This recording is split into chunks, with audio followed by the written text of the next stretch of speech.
Welcome, Coyote fans.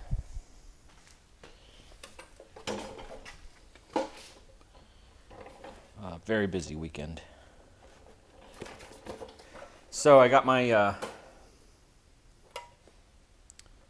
vitamins, basically, for my rear tank prepped this weekend, along with the front underwells, which I'm trying to get some light on it and get some video footage. As you can see, the front fender wells are done. That's all Herculiner is what that is. A gunky looking substance. It's truck bed liner, and I have in previous videos shown you the trunk is coated in underneath and on top, and as you'll see, it's in the front fender wells on this side and on the other. And then I'll put my wiring back and my brake lines back, and I'll be ready to start mounting my motor shortly. So it's pretty tricky though. There was a lot of rust, nothing life-threatening, just a very cosmetic, and if I hadn't done something to take care of the problem, would come back to haunt me later. So this was my way of finalizing my rust problem for good, is to basically make it so that nothing is exposed, and I'm going to use some silicone seal on the cracks, especially up high, and it's important you leave room for water to get out, so I'll make sure that's the case. And this fender well is the same story. Can't probably see it very well in the video, although this camera is great at adjusting for light, so you might be able to see it. But very long amount of work spent there. The other thing got done is my batteries are mounted and charged. I just now need to run the cable up to the front, which I'm going to be running the cable from the batteries along the driver's side, because the fuel runs along the left-hand side. So my thoughts are it'll be a little bit safer and a little more balanced. We've got to do something back here for this cover situation. Haven't quite decided what that's going to be just yet. You can see where my batteries mount. They're in the unused space that used to have amplifiers on it, right here and here. And then I'll be running cable and grounding every so many feet, because grounding is an extremely important thing as well. So cable will run along this edge of this where normally, things like speaker wire and the wiring harness run. It'll run along there and up to the front of the car, and it will sprout through the firewall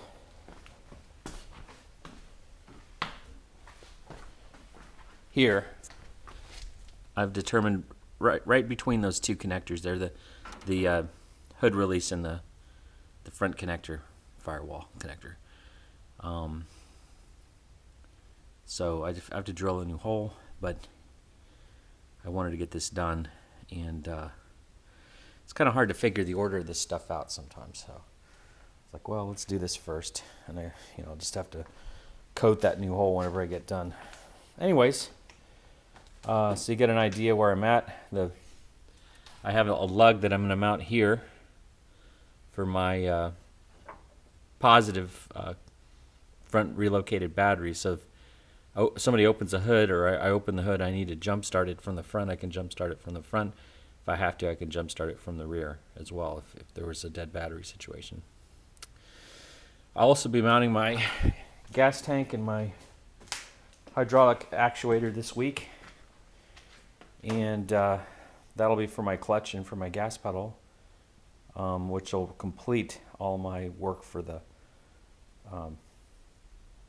braking and clutch situation for this particular build, which it just comes along. I'm sort of, if you can tell, I'm getting to the point where things are much closer to building and less related to fixing rust. So I'm very happy about that. You can see I used Herculiner on a lot of trunk parts. Let's go over what some of these parts are. On the floor here, we've got the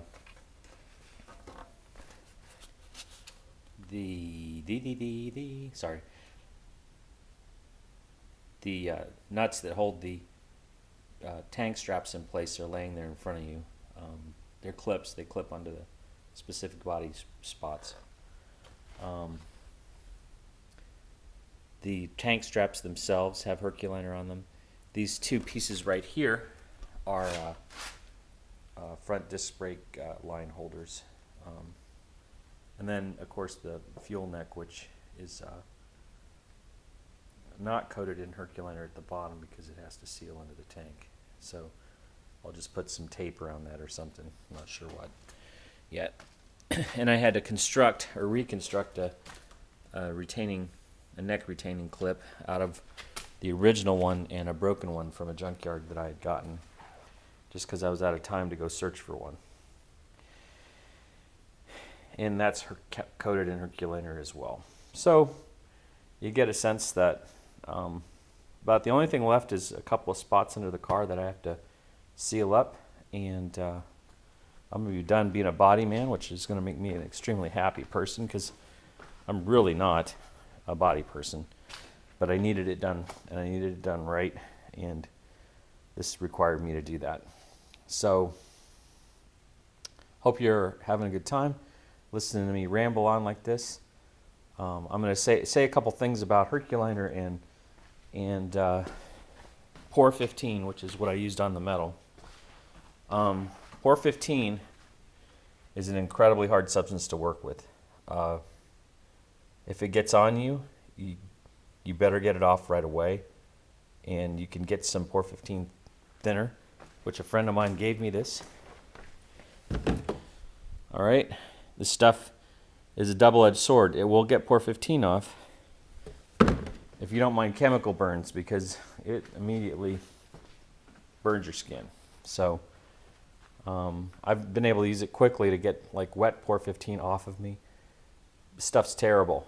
You get Por 15 on you, and boy, it doesn't come off. So this is me being extremely cautious, wearing 2 pairs of gloves and all kinds of stuff. Once Por 15 is on the car, and you have to prep to do that, you have to use this stuff called metal clean and etch, and some kind of metal etch. So that's what I used in my case. So you etch the paint and metal, mainly the metal, bare metal. Then you use Por 15 on it. Then you have about maybe an hour or two while the stuff dries. And if you don't paint it while it's still somewhat wet, nothing will stick to it. And I mean nothing. You have to sand it down to get stuff to stick to it. So it's kind of tricky getting this stuff on in time. And yet I've done it, so it's not that bad. If I can pull it off, you can too. But the thing is that Por 15, I found spots where I had not applied Por 15 correctly on the bottom half of this car, and I can tell you that grinding that with a grinder and a sander, the stuff would not come off. The metal would be coming off around the Por 15, but not the Por 15. This stuff is amazing. And then, of course, I've used a ton of Herculiner in this project. 1.25 gallons actually so far. Or that's what I bought. I think I'm going to use up the entire amount that I bought to do this.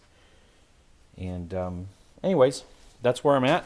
Coming together because once my brake lines and wiring harness are back where they should be in the engine bay, I can really concentrate on a couple of minor fitment issues, and then I should be stuffing the motor back into the car and trying to figure out how to get my Hydro Boost lines hooked up, which are pretty much the bulk of my items left to deal with that I haven't figured out exactly what I'm going to do.